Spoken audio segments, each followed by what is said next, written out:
Praise be to Jesus. We give him all praise. We give him all glory. Fasting. So we're looking at fasting. Let's read Ezra. Ezra chapter 8, verse 21.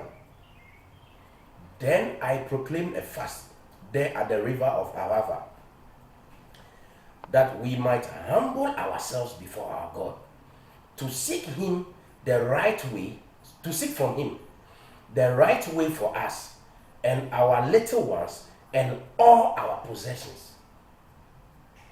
So in order to humble themselves, and I've explained how you humble yourself. You see, there is the place that takes the decision, your will, choices. You need to humble them so the Spirit of God in your spirit will dictate to you what you might think, and your thinking, your soul will communicate to your body to take the action. So they humbled their thinking. They were at a crossroad. They were on a journey. They needed a direction.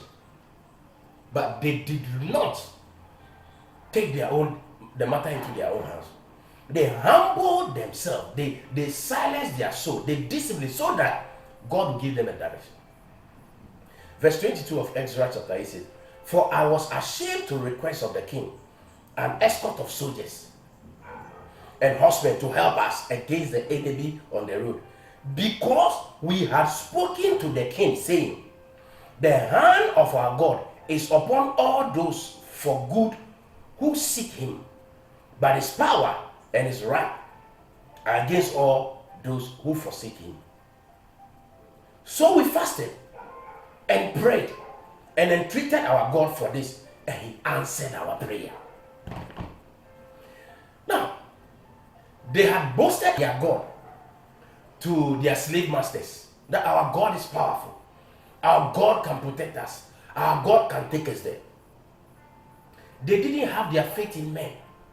So they couldn't go back after boasting to request soldiers to escort them, to protect them against enemies. So they decided that if we can trust in our God, if we boasted about our God, then let's pray to this God. They did. They didn't only pray, they fasted. So they fasted and they prayed. And the Bible says, and the Lord answered them. Now watch this. God did not answer them just because they fasted. God answered them because they focused on God. That is what fasting does.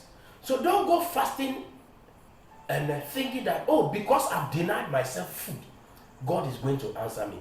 God is going to answer you because you focus on him. And what does fasting do? Fasting helps you to deny the soul, put all your trust in him, spend time in his presence, and focus on him. Because of that focus, it is like praying in an environment of answers. The answers have always been there.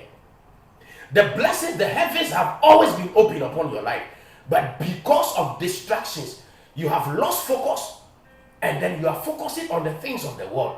So answers are not coming. They are just there waiting for you. But the day you decide to fast, discipline your thoughts, your soul, so that you focus on God, now the answers are coming. It is not because you fasted. It's because you decided to focus on him. And how do you do that? Fasting. Deny the appetite. See, if you cannot deny, control your body, control your appetite, you cannot control anything in this world. In fact, your appetite, your desires can land you into a serious trouble. But dominion starts from controlling your appetite and your body. I pray for you that there are answers waiting for you if you can discipline yourself in fasting and focus on God, because in him there's an environment of answered prayers. Let's zoom into that environment. Let's focus on him, and then you will have wisdom for the next level. This is Pastor Edabadum, and God bless you.